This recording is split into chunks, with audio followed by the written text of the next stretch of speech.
What's the difference between algo trading and discretionary trading? People also call this systematic trading versus discretionary trading. So just to be clear, what I want to do here is I want to ask Grok what's the difference between these two. But before I ask Grok, I'm going to give you guys my thoughts on what it is, and then let's ask Grok for. So systematic trading is when you have very clearly defined rules. So defined entries, bias, targets, and stop loss. That's repeatable. When these things occur, when these criteria trigger, you take the trade. Even if you feel that it might not go in your favor, regardless of what's going on in the news or wherever else, you take the trade when all of your criteria sets up. That is systematic or algo trading. And the other side is discretionary trading, which is what you feel. So you might use other strategies like the initial balance or the gap fill or whatever else, but you are using your discretion to enter and exit those trades. So if you were to think, people that use order flow are typically more discretionary traders. If they see a lot of buying or selling volume at a certain price, that might trigger them to get in or out of a certain trade. So I'm going to ask Grok now. Let's see what Grok thinks versus what I think. Act as my trading coach. What is the difference between algo trading and discretionary trading? Give me a table or a summary breakdown. Let's see what it says. So this is the new Grok model. Apparently it's like the best of the best. It's like miles ahead of everyone else in terms of OpenAI, Gemini, Anthropic, whatever else. So let's see what it says. Uses computer algorithms or softwares to automatically execute trades based on predefined rules. So yes, predefined rules, that's what I said before. Predefined entries, exits, etc. All of this right here.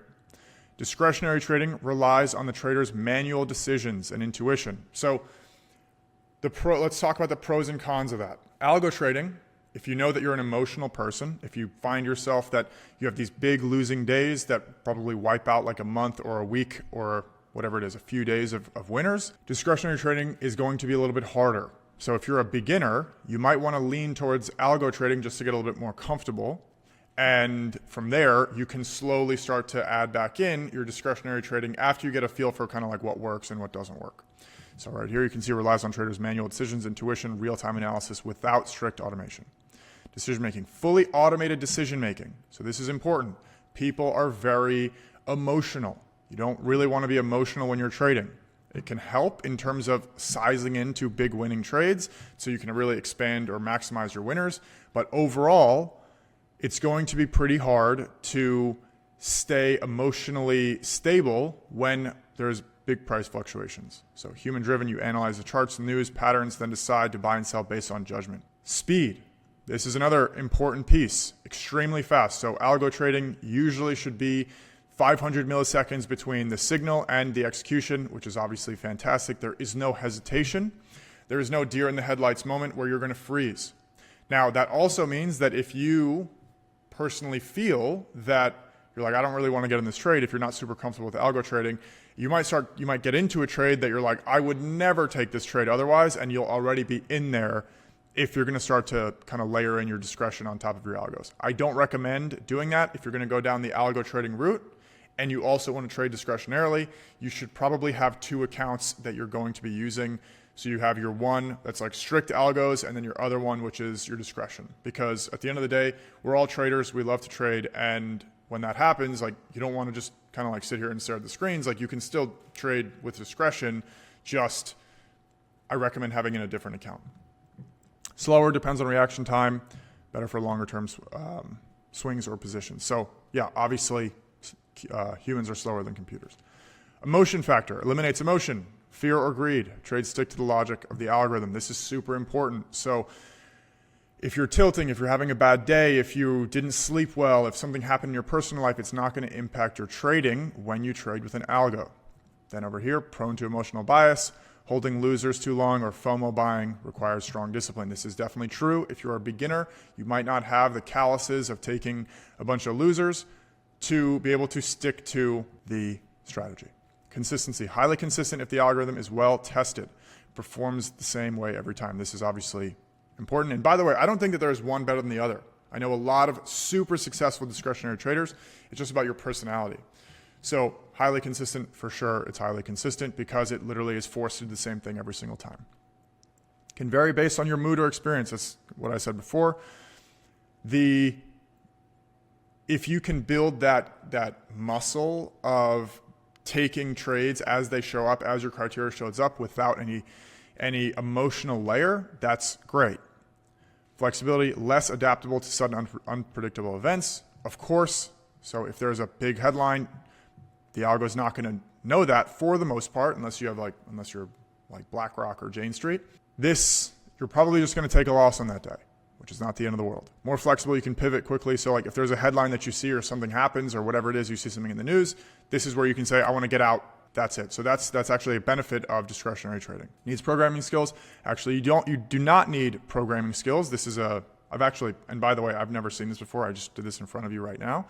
You don't need programming skills. You can use the edgeful algos. So just so you guys know, edgeful.com has algos right over here. If you go to the algos section at the top, we have 3 different algos. So we have one for the orb, one for the initial balance, and one for the gap fill. These are 3 different strategies that have fantastic results. They work for prop firms, for evals. They also work if you want to trade your personal capital. They are tailored towards futures trading. So these work really well on ES and NQ, on YM, RTY. If you guys want to check these out, go to edgeful.com. You can see them there.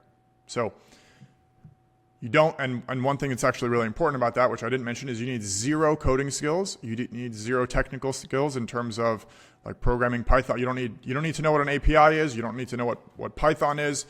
We have everything that you need to get started from literally A to Z. Now, it relies on market knowledge for sure. This is the easier, lower, so you can see right here, lower tech barrier. We've actually done all that for you with the edgeful algos. You can do all of this.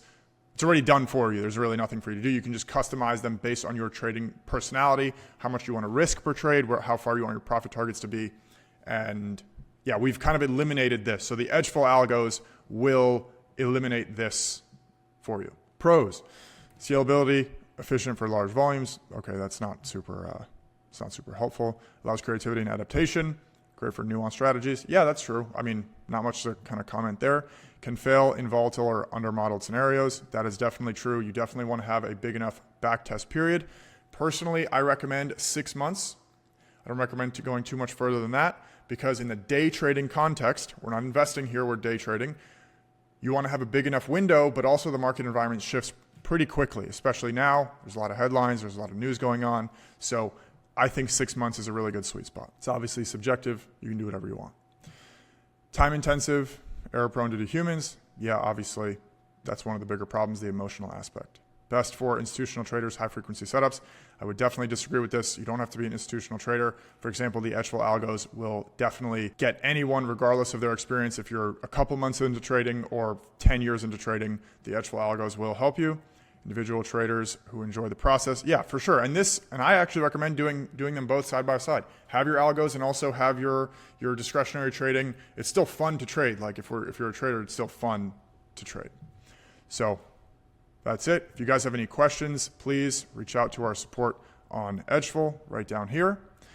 If this video was helpful, please subscribe to the YouTube. It really helps us out. Thank you.